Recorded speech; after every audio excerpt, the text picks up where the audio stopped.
Hi everyone, welcome to Alma Pura Awakenings, a moment of awe. I wanted to take some time today to share with you a moment of awe that occurred in my life around the December time frame. So I like to kind of recognize in my day when God touches my life.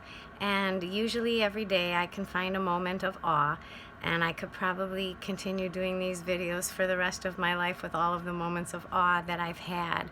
And my purpose for this video is to encourage you to find your moment of awe.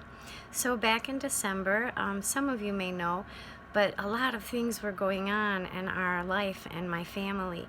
My daughter was struggling with a difficult surgery. She had a lower leg amputation. My husband was in Mexico.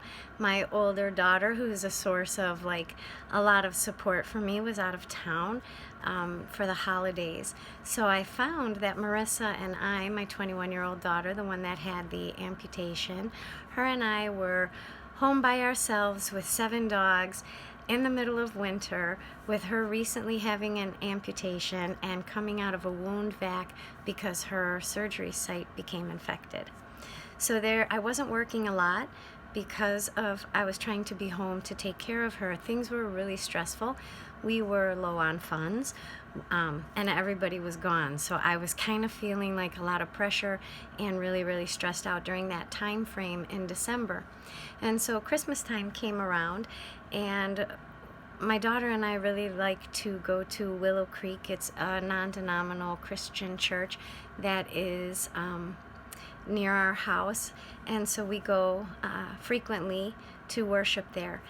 And that particular day, which was Christmas Eve, we were headed to Willow Creek, and I was running around all day trying to finish cleaning the house for Christmas, trying to get Christmas gifts wrapped, trying to take care of my daughter, her trying to take care of me and 7 dogs, and we were rushing around, and the day just whizzed past me. And then all of a sudden I realized it's time to get in the shower and help Marissa get ready so that we can go up to Willow Creek for the Christmas Eve celebration.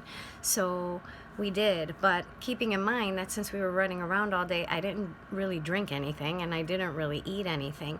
So I started to notice when I was getting dressed and getting ready to go to church, I was so thirsty, and I was running around trying to put the dogs away and everything so we could get to church on time. And I grabbed a soda, and I put a can of soda on the counter, and I grabbed a couple chocolate chip cookies and some crackers, and I threw them in a bag, and I figured Marissa and I could eat them on the way to church and we could have something to drink. So by this time I was pretty parched, but I was getting everything in the car.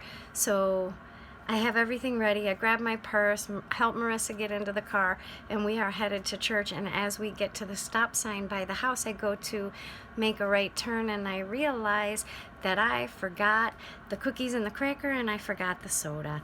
And I was thirsty, dying of thirst, when you're really parched and your mouth is dry and you can't really have any saliva, so you feel like you're dying of thirst, and you get a little bit anxious or angry because you're so thirsty. And then when you're hungry, you get that hangry feeling. Well, I had that, and I was frustrated, and I started to become really frustrated on the way to church. And I was actually telling my daughter, I can't believe I've been running around all day like a chicken with my head cut off, and then I'm just freaking thirsty, and I forgot the damn soda on the counter, and if I turn around to go get the soda, we're going to be late for church. And we weren't sure how the handicap scenario worked at church because we really hadn't been out of the house since October, since her surgery. So we get to church, and I knew I couldn't turn around and come back and get the soda. And we get to church, and when we get there, they had a nice handicap space and everything, and we went through the service. It was about an hour and maybe an hour and a half. By the time we got back out to the car, altogether, I would say it was about an hour and 45 minutes, the whole Christmas Eve celebration.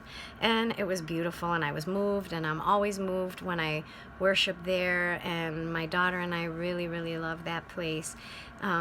And we love the community there, and we love the music and the celebration for every week, and also on the holidays. We don't get there every week, but we do try to go. But we did definitely get there on Christmas this year, on Christmas Eve. So we get in the car after the church and we start to drive home. And on the drive home, we get about maybe 15 minutes away from home. So church for us is about a 40 to 45 minute drive. And on the way to church, like I said, I was really, really frustrated. We go through the whole church. I loved the celebration. I was moved. She was moved. And when we got in the car on the way home, we started to talk about the different things that they were talking about in the celebration at Mass and the different songs that they chose. And we were really enjoying our conversation. The closer and closer we got to home, I started to remember, oh, I left the vacuum downstairs, and I left the clothes in the middle of the laundry room, and I really, really would like to finish cleaning the bathroom tonight before tomorrow. And so all of these things started to come back to me about everything that I had left pretty undone in the house that I wanted to finish before Christmas Day. And at this time, it was already like, I don't know, 8, 9 o'clock at night or something, and we hadn't eaten dinner yet. And I had made dinner, so we were going to come home and eat. But like I say, we were about 15 minutes away from the house, and all of a sudden, I was starving, and I was like dying of thirst. And then all of a sudden, like my mind had a pop of a memory in it, and the pop of the memory was me getting in the car, running out of the house, getting to the stop sign, and being so angry and realizing that I didn't have the soda, the cookies, and the crackers. I never drank anything or ate anything, but I didn't remember that I was thirsty or hungry until I was about 15 minutes away from home, which means that by this point I had gone 2.5 hours, close to 3 hours, without drinking anything or eating anything from the moment that I realized how angry I was and how thirsty I was and how frustrated I was over my day trying to rush to church, leaving the soda on the counter, and I was like pissed.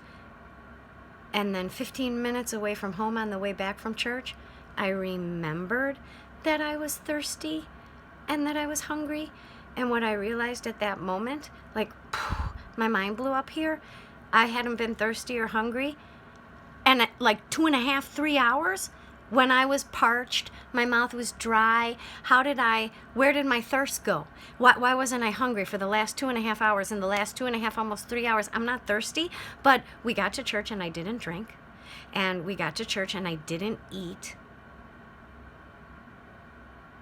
So where did my thirst go? And where did my hunger go? And why did I remember 15 minutes away from home that I was thirsty and hungry? But for the first half hour of our drive on the way home, I didn't remember that I was thirsty or hungry. And this memory came to my mind about a verse I had read in the Bible a long time ago. And it kind of explained everything to me. And so I want to share the verse with you. I'm sorry, I need my glasses because I'm getting kind of old. But I want to share the verse with you because this is what came to me at that moment that I realized that I wasn't hungry and I wasn't thirsty. So the Bible verse is John chapter 6, verse 35. And Jesus said to them, I am the bread of life. He who comes to me will not hunger, and he who believes in me will never thirst. So, in that moment, like when I got home, I looked this up. I Googled it because I was like, there's some verse in the Bible that talks about being thirsty and hungry, and like that God takes your thirst and gives you rest and like takes your hunger. And so I had to Google it, and I Googled it, and I found it, and it's John 6:35. And I realized, okay, so I'm on my way to church, so my thirst goes away. I am on my way to worship Him, so my hunger goes away. The whole entire time that I am in the presence of God, that I am in the presence of the divine, that I am surrendered to that experience of including him in that moment of my life, me including him in that moment of my life, all my thirst and my hunger went away. And in fact, for the whole half-hour drive, in the first leg of the drive home, which is 45 minutes, but the first half-hour drive of the drive, I'm not thirsty or hungry either. In fact, I didn't get thirsty and hungry until I started to remember all the stuff I had to do at home. All the work, the vacuum that I left in the middle of the floor, different things like that. And so I realized that when my worry became humanity, when my worry became all of these things that I felt that weighed me down, that I had been running away from all day, that I have been rushing through all day, all of these different things, they were connected to something in me that was stressed, that was tired, that was outside of the presence of God. Not that my life is outside of the presence of God, but I don't think I included him when I was vacuuming. And I don't think I was including him when I was running around like a chicken with my head cut off trying to get everything done. And it made me realize something. It made me realize that in everything we do, if we remain in connection to our own soul, if we remain connected to God, to our soul, to our faith, to our spirituality, to our inner voice, because this is where we're going to find God, is in that inner voice. And what it helped me to see that day was the duality of myself, the places I surrender and the places I don't surrender, the places that I agree to let God take over and the places that I think I should take over. So sure, I can surrender on my way to church. I can get to church. I can lay everything before my faith at that moment, which alleviates me of all hunger, all thirst, all tired, all being tired, everything. And then the minute I jump back into a human dominance within myself, then my thirst comes, then my hunger comes, and then everything comes. And so since that moment that I recognized that I realized that was my Christmas gift, or like my moment of awe on the holidays. It was like God was being born in me, like there was something, a remembrance in me. And that experience of being thirsty and hungry on the way to church, and not realizing it again until on the way back from church, that solidified something in me. So I guess what I'm trying to say is that if you include your inner guidance, your soul, your God, your faith, and you remain in the presence of that divinity that you have inside of you, that everything will be okay. So do everything in the presence of the divine, and you will have no thirst. You will have no experience of exhaustion.